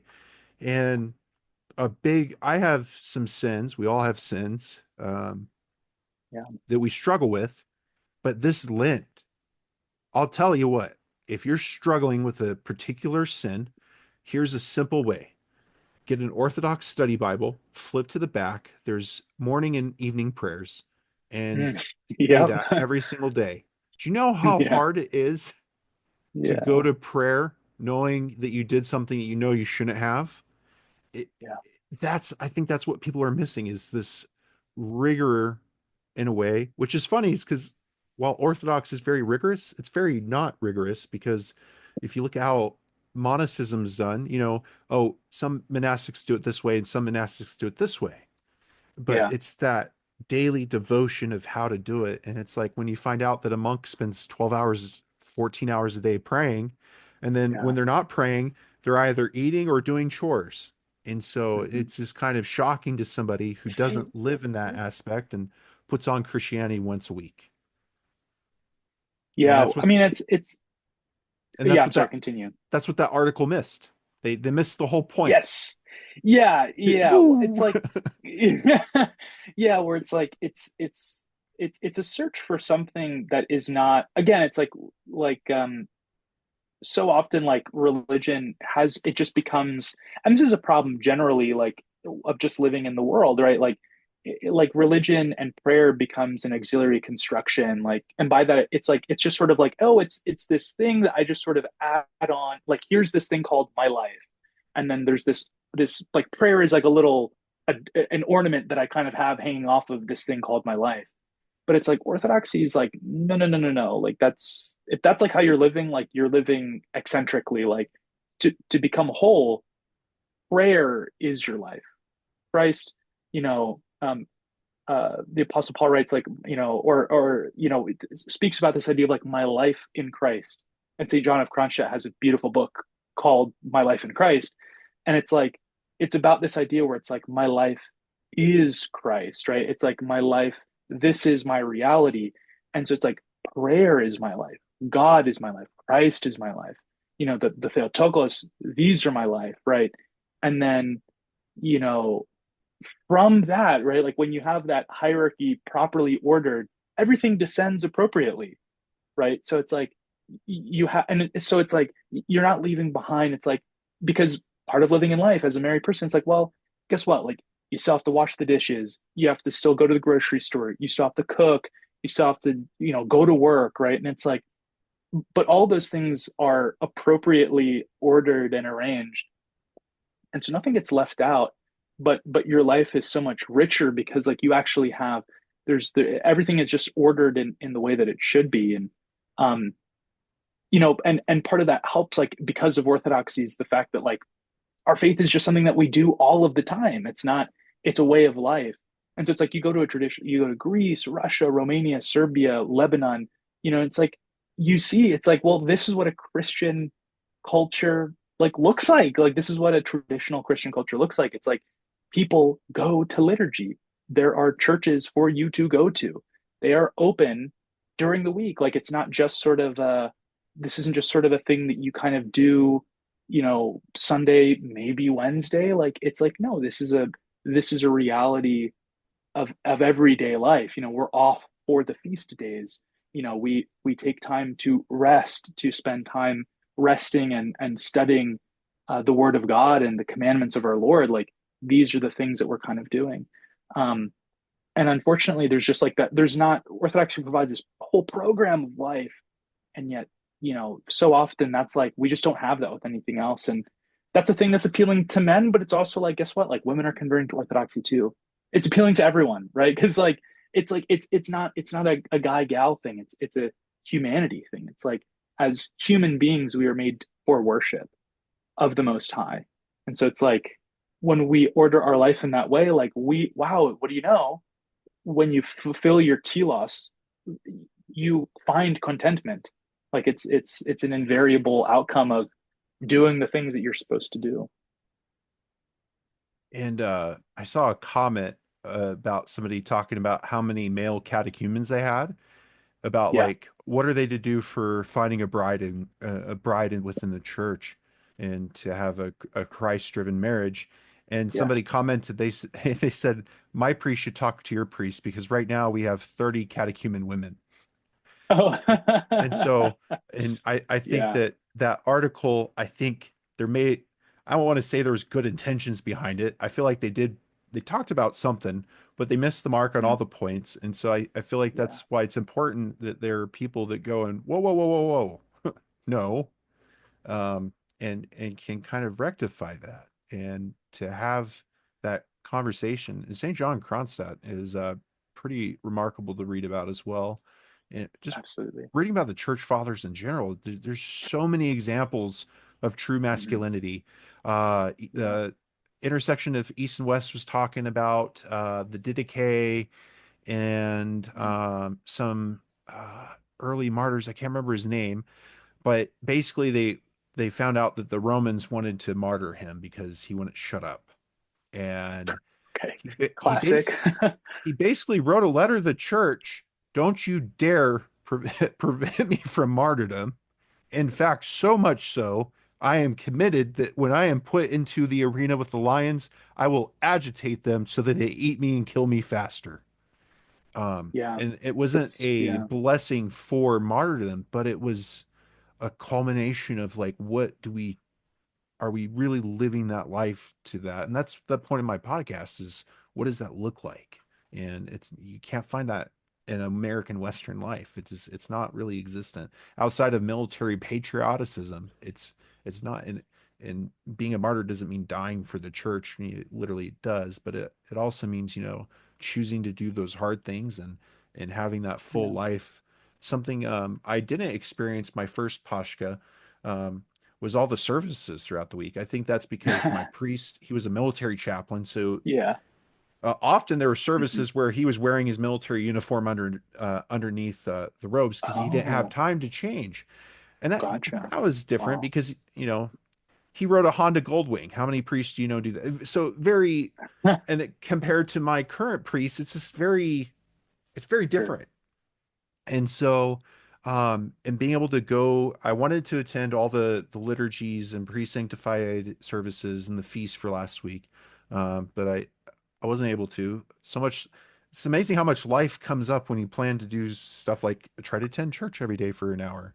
Um, Yeah. but I was fortunate. I heard about the canon of Saint Andrew. I Mm. did. I heard it was long. Nobody mentioned it was 2 hours. So, so it's like these beautiful aspects that just it has to be lived, and I think that's an important aspect about Yeah. something that makes Orthodoxy unique from all these other faiths. Is you can believe and confess that Christ is Jesus, but Orthodoxy is like, okay, cool, come and see. There's a Yeah. physical aspect of doing that that I think, in a way, it shapes you more consistently in the long term, which infuriates Americans because they, I want I want, I want it now. It's my money and I Yeah. want it now. Yeah. And I think to your point about martyrdom, I mean, the word martyrdom, the Greek word martis means witness. I mean, that's all it's meant. So it's kind of this vision that um, those who go to their death confessing Christ are the witnesses of Christ and the resurrection par excellence, which is why we give them the title the martyrs, right? And yet, in our everyday life, right? Because every day is an opportunity. Every new moment becomes an opportunity where we die to ourselves, we take up our cross, and we follow Christ. And so, there's this sense in which like maybe right now, right, we're not called to die for our faith in the sense of I need to like, I will be beheaded by members of, the ISIS, group, right? Like, but what it does mean is like that there are countless deaths, little deaths that you have to make every day, you know, um, and that becomes a manner for you to witness to Christ. And so it's like waking up early enough to pray before you go to work is a death, right? Like that is a cutting off of your will and of your passions to do that. Taking time every evening before you go to bed when you want to sleep to pray is also another little death, right? Of doing that. When the fasting comes around, when Great Lent happens, it's like this is an opportunity for us to die, to cut off our passions, to die to the world, right? And become alive in Christ. And that is in and of itself a witness to the mystery of Christ. And so it's like, yeah, so every day becomes an opportunity for us to become witnesses. And then not just in that way, but also like in the other ways of like, of like simple things like kindness, right? Like being kind to our coworkers and stuff like that, right? It's like, because sometimes like, or maybe, I don't know, maybe someone cuts you off or whatever on the road. I deal with road rage a lot. Um, and and one of the things I struggle with is dealing with that.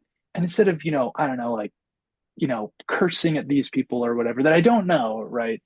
Um, it's like instead maybe just like offering a prayer or something like that, even if it's just like, Lord Jesus Christ, have mercy on me, the sinner.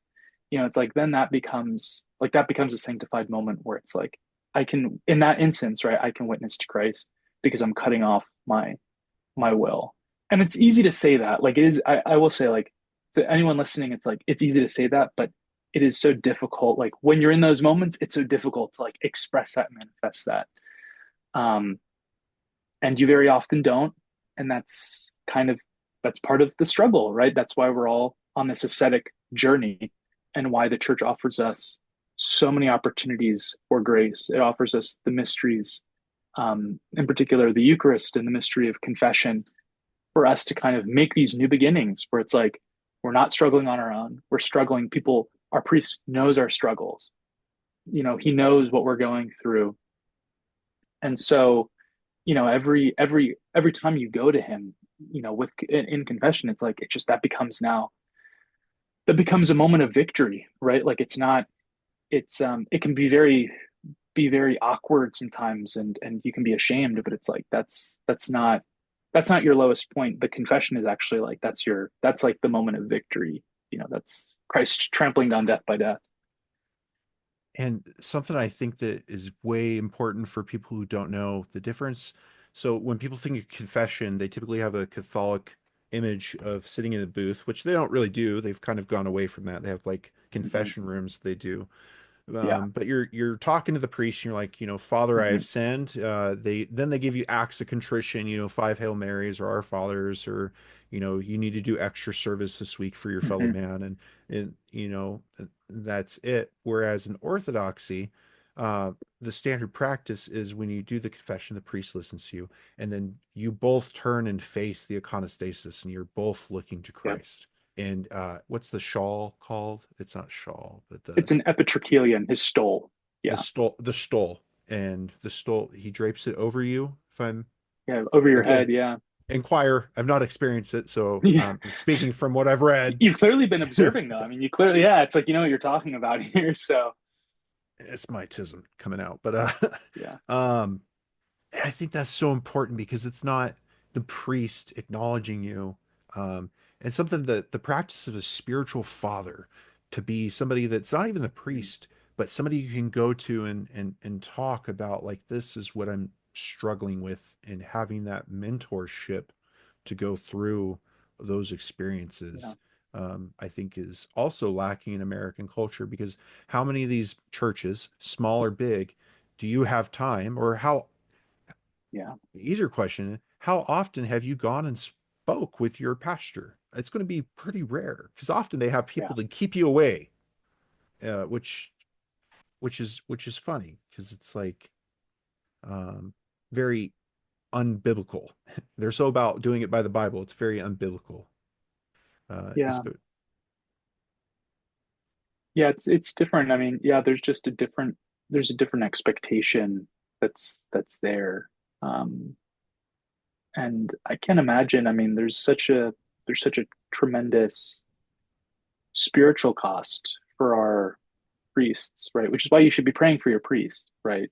Because they have an entire congregation of human beings that have been entrusted to them by their bishop. And, this is something my priest tells me a lot. That, at the dread judgment seat of Christ, right? When the books are opened and, the river of fire is flowing, it's sort of like Yeah, no. Christ is going to call him to account for every single person that has walked through the doors of the temple, and will, make him account for every single person that has Here, done that. get down. And so that's a real, I mean, and that I think that perspective is, maybe it's not necessarily absent. I really wouldn't say that it's absent necessarily, but I think there's such a deep sense of an awareness of that, like an awareness of a remembrance of death, a remembrance of the judgment, and fundamentally recognizing that, like, I what happens to these people, you know, is my responsibility as well. And so I don't know. So I think that's I think that aspect of like the mentorship that you're talking about, it's like there's just like a different perspective than I think you get in other places. Not saying that again, like especially in the Catholic world, like you know, definitely some of those relationships absolutely they absolutely exist. But I'd say broadly speaking, kind of, and maybe especially in the Protestant world, that's just like there's not that same. At least I've never, you know, I will only speak from my own experience. I've never sensed like that has been kind of the way that things are approached. But again, there's just like that level of sobriety and just kind of seriousness of being like, look, like it's like if you know if you mess up or something, I'm also on the hook for that, right? Because I've been entrusted with the care for your soul, you know. Which there was a YouTube video about a priest. He gets the question asked, and he's like, "You need to read Saint John Chrysostom's book about becoming a priest, and then come Mm, and talk to me about becoming a priest because it is a commitment." And I think the closest we get to that commitment is within marriage. And as you said, it's a powerful yeah, mirror. And when you see that first, you're like, "Oh no."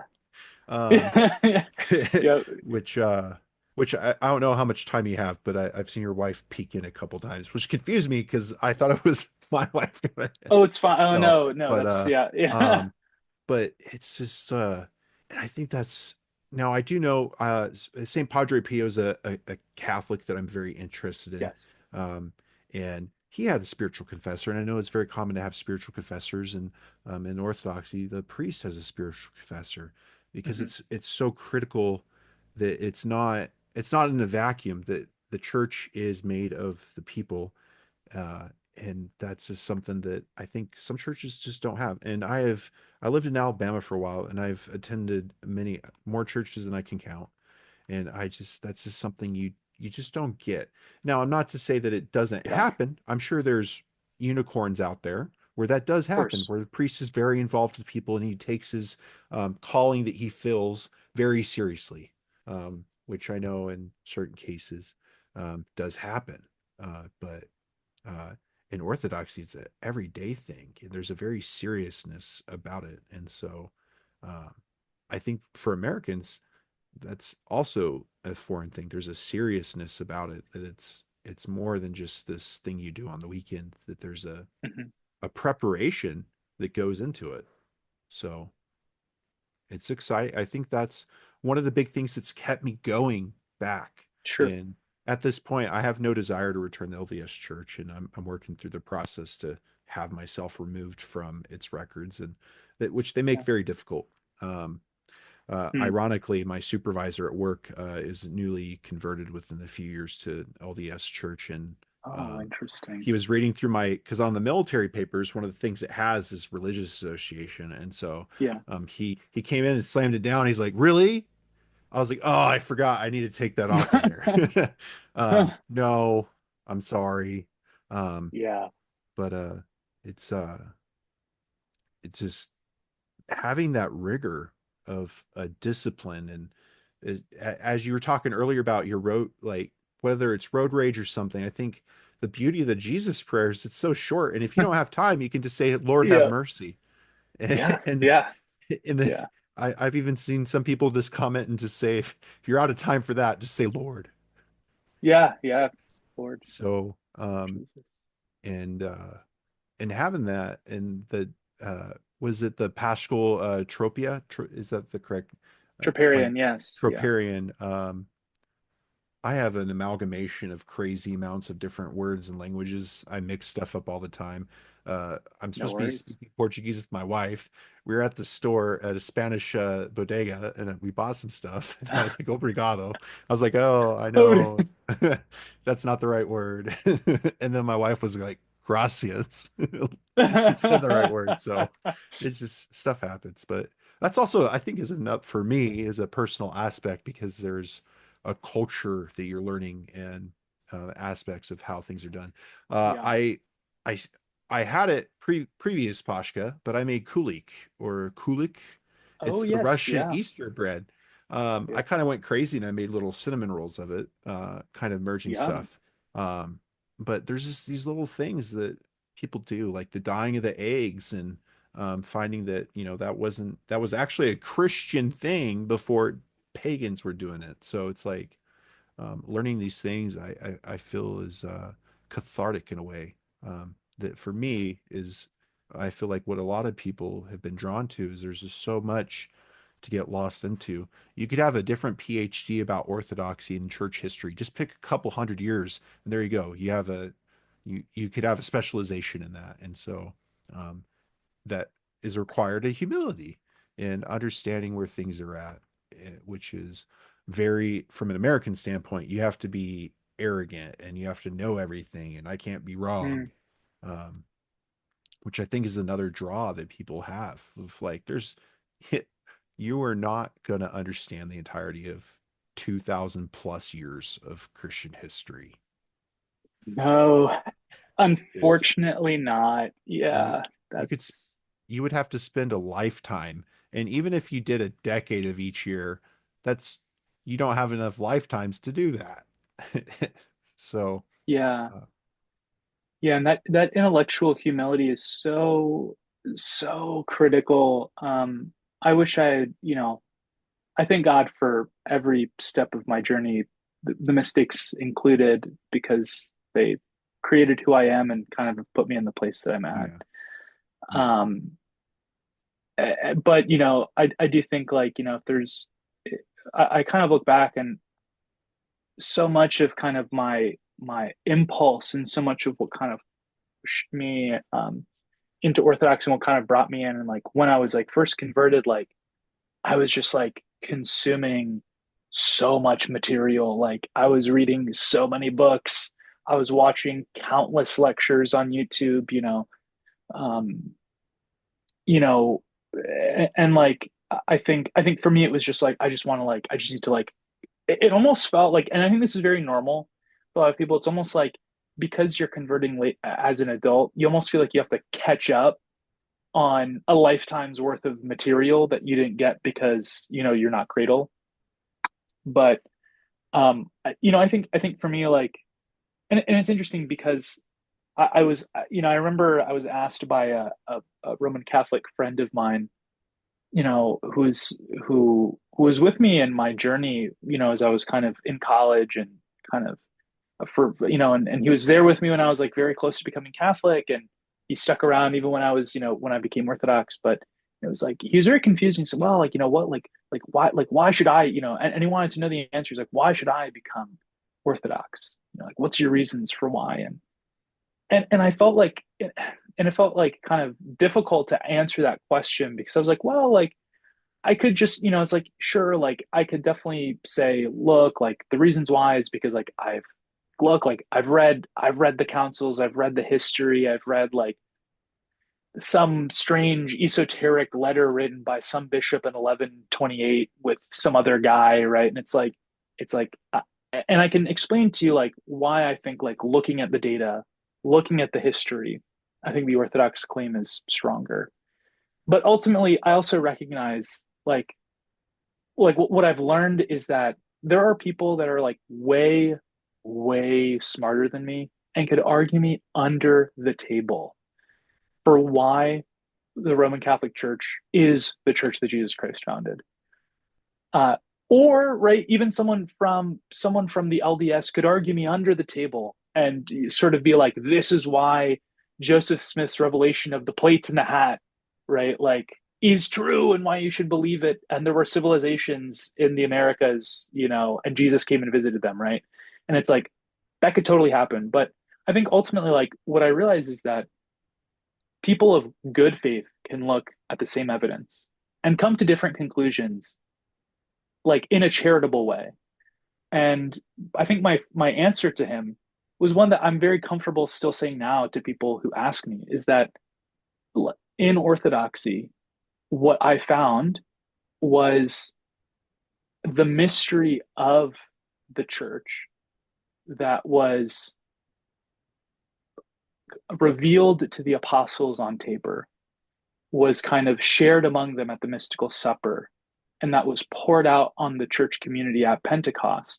I see that in Orthodoxy, and I don't see it anywhere else. I don't, and it's not to say that I don't like these anything everything else outside of Orthodoxy is sort of a wasteland of heathenism and error and the demonic influence. But it is to say that within the church is where I found that mystery of the faith most clearly expressed and kind of lived out. And that's just something that's based, I mean, on experience. I mean, it's based on an encounter that you've had with the risen Lord. It's not irrational.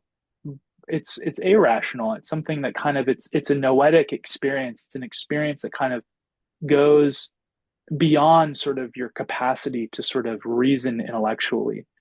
And I think that is like it's like you become Orthodox because you found Christ here. I mean, like that's kind of like that might sound kind of lame, but like that is like that is why you should become Orthodox, and that is the only thing that will actually keep you as an Orthodox Christian is that like you have had a radical encounter with the Lord, um, because you can be argued in and out of things, right? If you can be argued into something, you can just as easily be argued out of it.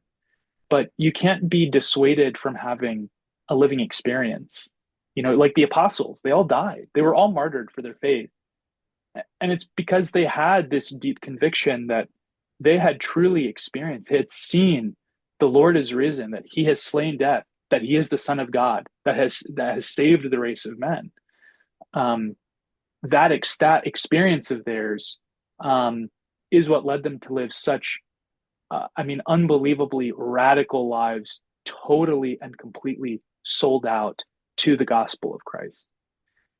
Um, and I feel like that's the only thing that I can really say to people that are um, that like kind of ask me like, you know, what are the reasons? And if they want to get more into details, I can get into more details. But I'm just like, it's like that's it, man. Like that's like it has to be. If it's not about the Lord, then it's like I don't know what to tell you. You know? I think that's articulated in a very recent event. There's a famous Protestant street preacher, Chris Nechtel, Necht, Nelek, Neck, ooh, uh, Nechtel. It's Okay. a German word. You think I would have known how to say it after 3 years of German in high school? He was at Harvard, and an Orthodox deacon stood up, and it became a big sensation that he got shut down. And it was Yeah. like the overarching thing was his self-serving bias of Protestantism as the way. He realized he wasn't reading pre-schism history, and he shut it off, and it was like a whole avenue of stuff he hadn't explored. And every something to be humble, there's always going to be somebody smarter than you, and I love that you pointed that out. Yeah. And you tuck it Yeah. down to a simplest form of something that can be equated to most Protestants read about during Easter, how Christ lived. Through Orthodoxy and some aspects of Catholicism, you go through the motions of Palm Mm, Sunday, and absolutely. you live within in that it's not this gross imagination imagining what Christ went through, but you Mm-mm. live through the experience, the suffering. We can't do a full 40-day fast, but what we sure can do is do a 40-day limited fast of abstaining from meat. Yeah. We try to live within that aspect, and that's I think we see that. The famous tattoo artist Kat Von D recently posted a video, very hotly debated in the Orthodox community outside. And I saw a beautiful post on in Orthodox theology that basically it Mm-hmm. was like the best part about her video wasn't, um, as you explained, I can't explain it to you.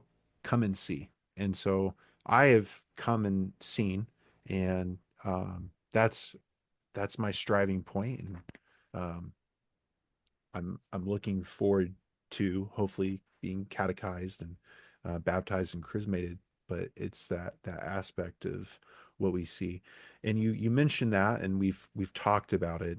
And I mentioned my experience, a little bit of experience for somebody who is listening, who has never been to an Orthodox church, who's lucky enough to have a city that has one. What do you think they should know about that experience before going in?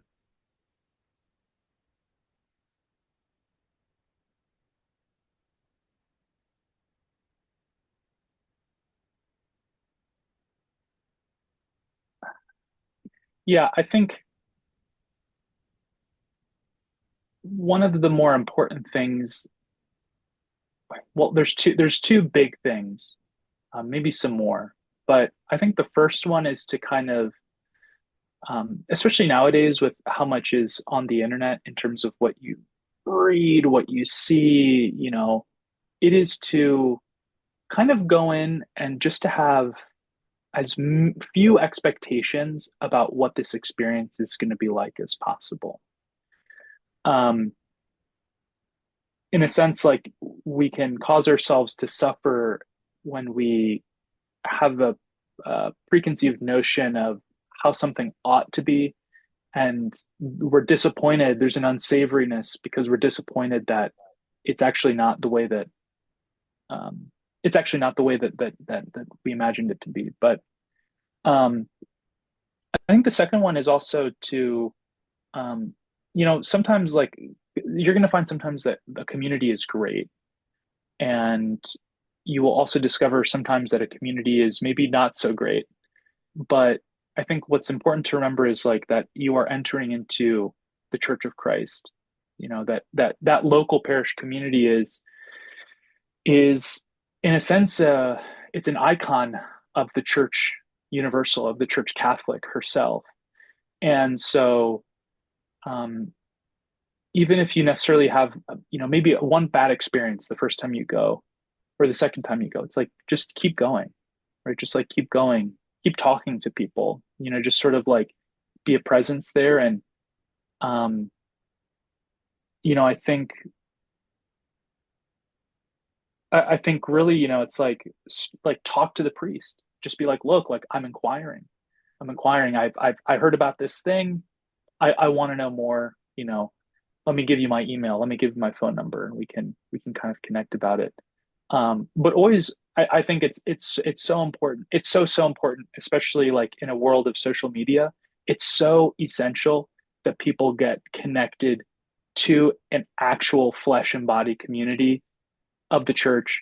It is very easy to just sort of stay on Reddit and like Twitter and whatever, and just sort of like get their masters of divinity from the school of social media. And it's like that is not how you're going to be saved. It's like you're saved in an actual community with people, many of whom you'll like, some of them you may not like, but that's the reality. It's like we're kind of saved in community as the body of Christ. Um, and so I think having that perspective, just going in and um, it's going to be a journey that's intensely personal, but it's not individualistic. That it's a journey, and it's one that has to be undergone um, in this body, in this communion of believers, in this the word for it is koinonia, this this living dynamic reality of a community in Christ. Um, and that's where change happens. That's where you can actually change. Um,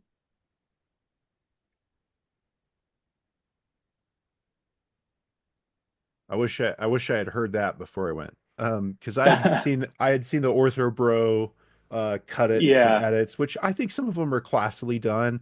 I'm a big fan of punks and monks. Um, and sure. so but yeah, it's like you can't just take one subsect or how it does because you can read about the incense. It's completely Mm, different experiencing it. I think um s- for me, it wasn't going in to experience Pashka for the first time and the church is dimly lit and there's a strong incense, that wow, that's pretty remarkable. But to me, what really struck me is when I went home, it was cold and I hung up my wool sweater that I wore and I could still smell the incense on it. yes, yes, And it just like it connected, it hit me. I'm like, wow. And so yeah. um Uh, I got diagnosed with asthma recently, still trying to figure that one out. My wife has asthma. She doesn't do incense very well. Um, Mm. uh, Also mainly because both churches we've been to have very low 8 foot ceilings. And so, uh, Oh, it, okay. one coal is good for the whole, whole thing. Sure. So at home, I have, incense, scented, candles that I use, which works and my room smells like it. And so when I come into this space, I have that um, the Mm, mysticism aspect, I think, is important. And so I also think that's something interesting that I do is because I can't partake in anything, because that's something very different too, is you can't take the Eucharist unless you're fully baptized and chrismated. Um, yes, and for Americans, notably. that's like, and they, what? Yeah. Um, Yeah. or how it's doing, or the antidoro, which is the gifts, I think is the English translation. It's like the bread that wasn't Yeah. used to the Eucharist, but it's given out as a gift after. Yeah. Um, it's I think the best way that I've been learning is every time I go, I have a goal of notice something different. And it Hmm. keeps me involved in and seeing the synchronicity and seeing how things are done and Mm, the liturgical, what point is being said. Or now I'm getting to the point where I'm deciphering, this is the prayer of Saint Basil, or this is, this the liturgy of Saint John Chrysostom, and what does it mean? What is it trying to say? Especially now during Pashka, where it's very different. And like you say, hmm. Lord has mercy. I think somebody was like, St. George Canon's like over 180, maybe 200 times you say, Lord have mercy. So it's Yeah. very, very different to do that. And so I think it gives you an opportunity, if you're humble enough, to go back and get that. Because I think understanding your biases and understanding where you're at, Hmm. it can also be a limiting factor in your progression. And so, Sure. um, I had somebody, a Catholic metal band, got me in contact with somebody. I was willing, I'm Hmm. going to be a nice person. I'm going to talk to somebody. But he was a Protestant turned very hardcore Catholic who was just during this Lent was chrismated in the Catholic Church and was very strong and Sure. very adamant that the Orthodoxy is not the way. And we've kind of Mm, gone back and forth, and I've just kind of left it as is, very cordial and antiquated. But I'm not going to convince him, and it's not. yeah. I don't need to. And it's a very lived experience, and I think that's the difference I think that we have. Like I don't. It's almost like comparing it to food.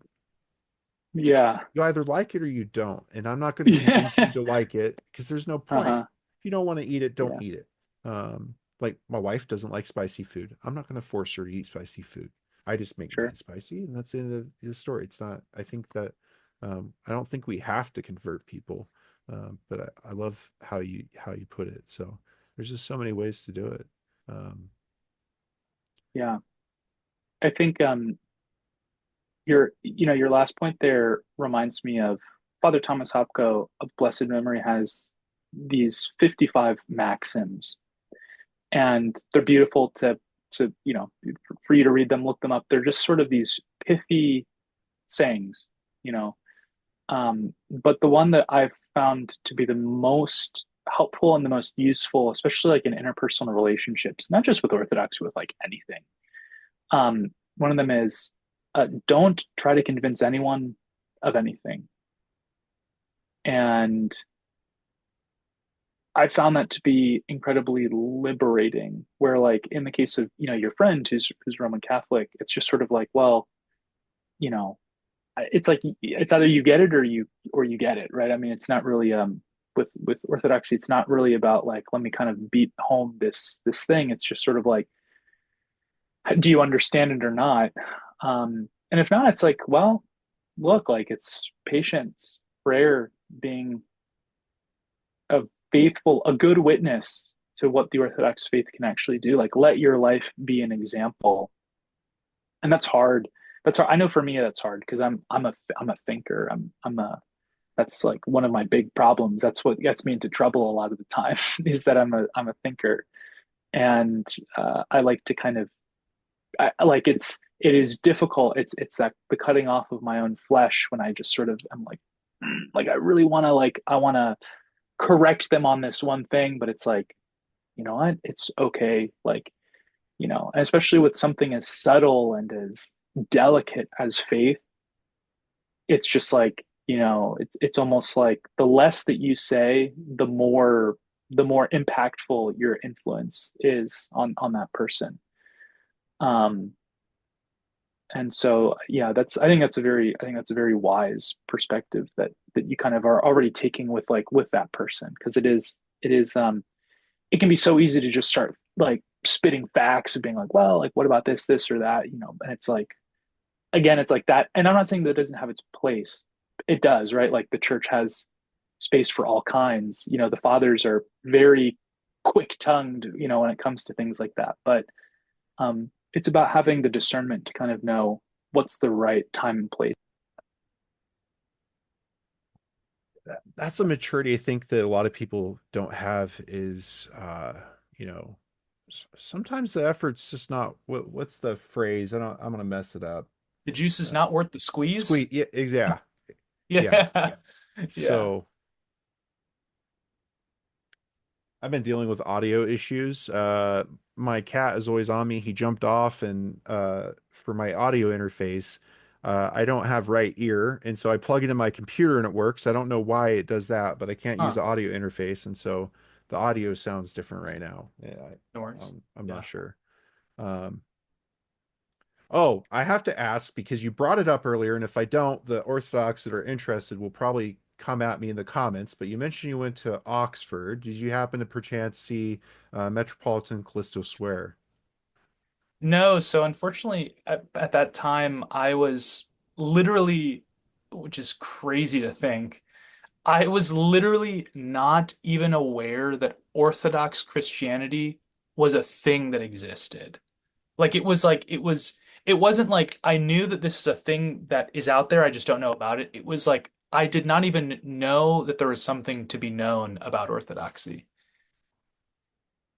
Um, so unfortunately, no, I did not meet him. I did not go to the Orthodox Church that's in Oxford. So my opportunity to see him before he reposed in the Lord it's gone now. It's gone, right? So yeah, who knows? Who knows? Maybe in the age to come. I found he has a lot of YouTube videos because he did a lot of conferences, and Yes. what a man. Uh, Hmm. but memory eternal, and yeah, I had to ask that because you mentioned it, and it's been kind of like on the back burner of Yeah. thoughts.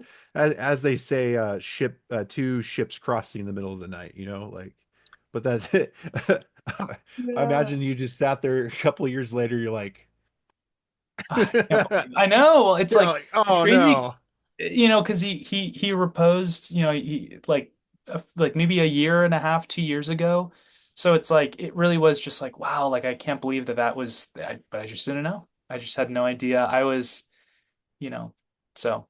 Well, I'm originally from Colorado, and I lived in Colorado Springs for some time. That's where I ended up joining LDS Church. But it's funny because one of the movies, I was my parents were divorced, and so I was primarily at my mother's, Mhm. and then father's on the weekend. But rom-coms is my guilty pleasure, and I've kind of gone away from them. I'll watch them once in a while, but to me, it's more of a Babylonian experience of what romance is. And but my big fat Greek wedding is Oh yeah. absolute guilty pleasure. So much so that I drug my wife, who had not seen either of the first two movies, to go see the premiere of the third. I just love it. But knowing how many Greek restaurants there were, and what I looked it up on Google Maps, one of the Greek restaurants that we would go get takeout at all the time literally had an Orthodox church like right Oh. there. And it was like, wow, I really wish we did that. But I feel like things happen for a reason.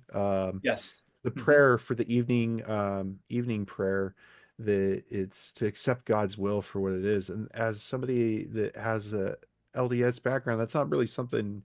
It's like free will is a very big aspect in that theology and that doctrine. And so to recognize that there is some outside influence and factors of your life to associate from is very humbling to have to deal Hmm. with. And I realize a lot of this stuff just happens. And I always jokingly say, and I do have a Christian death metal song coming out, but I jokingly say that my guardian angel is a Tyrannosaurus T Rex because I have narrowly avoided death numerous times, and I have no idea other than my guardian angel is a beast. Um, Not literally, but I think there's some aspects, and there's also some things that I have to do differently because LDS doctrine is very, there's a lot of at home theologians, and there's a lot of people that come up with theories, But in Orthodoxy, that's not the way you should do it. Yeah, there's so much effort to go in and vetting to make sure your ideas are there. And then there's just some stuff that Orthodoxy, that's where the mysticism comes in. And it's like, it doesn't, the Catholics are about transubstantiation and consubstantiation of the Eucharist. Orthodoxy is like, it just somehow is the blood and body of Christ. It is, yeah. Which when I was in debate in high school, that would have been an argument I would have used. Doesn't matter, Yeah. it just is. Which when people are trying to debate you, they lose all their momentum. Yeah. And so I think there's a lot of beauty in that aspect too, from a uh, like a academic debate side too. So Hmm. there's just so much. It's like it's a cow. You can't eat it all in one bite. And one of the Reddits I do follow, they just post pictures of random stuff. I can't remember the name of it, but they often post quotes. And for me, I end up liking to screenshot those quotes that they Sure. post. Let me favorites. This is from uh Orthodoxy Greece on Reddit. That's the Cool. subreddit. And unfortunately my Greek isn't there. I don't know if maybe you know who that is. Oh, sorry, the camera. Looks like Saint Seraphim of Sarov. He says, whatever you do, do it gently and unhurriedly, because virtue is not a pear to be eaten whole in one bite. Hmm. And so that's been my mantra as I'm learning through and, Sure. you know, um, reading through Thomas Hopkins. And people don't know that's like 2,300 pages of stuff. I have it on the Kindle, and on the Yeah. Kindle, it's even longer.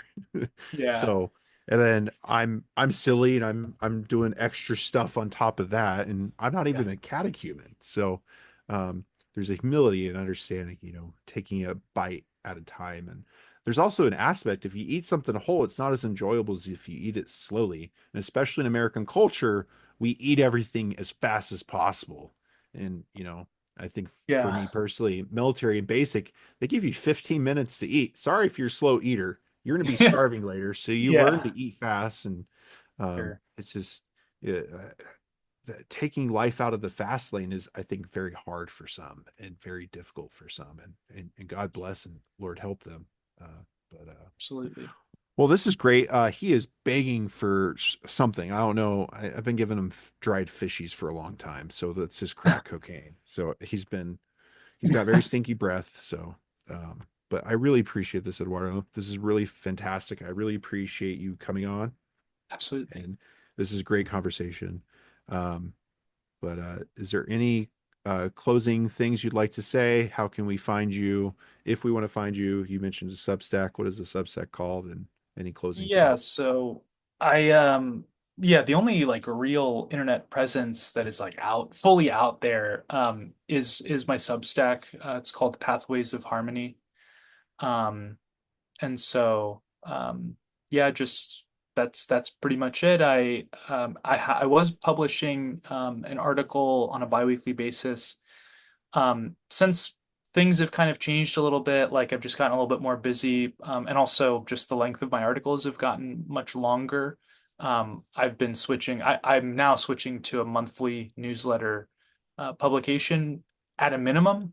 So there'll probably still be a fair bit of other biweekly bits in there, but um, yeah. So that'll be from now on until Lord knows when. Just on a monthly basis, I'll be publishing something.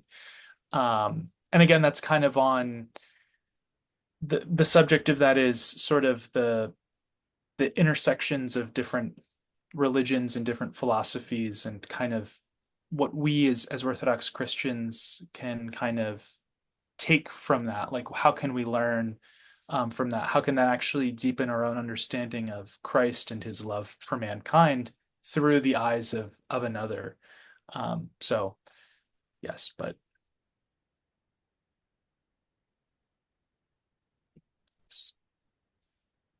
Just real quickly, I made sure my email was in that distro because I don't think I think I clicked from the Reddit link and then you mentioned that I'm 100% positive you are correct. That's how it came mhm. through. So I just you have 77 subscribers now. So, Yes. but this has Oh, been cool. phenomenal. Um, yeah, if you're open in the future, I'd love to have you back on, touch base. This has been great. And then I'll reach out privately, let you know when the episode drops. Amazing. That would be really fantastic. I'd be interested. It was a great conversation, and I really wish you the best on your journey. It's I know it's so exciting. It's very exciting when you're kind of new and fresh, and it's exciting for me as well. Like just, seeing people get interested and kind of learning to fall in love with Christ and his church. So I really I wish you the best, and I'll definitely be praying for you. So Thank you. And yeah. happy bright week. Christ is risen. Yes. Yeah, indeed he is risen.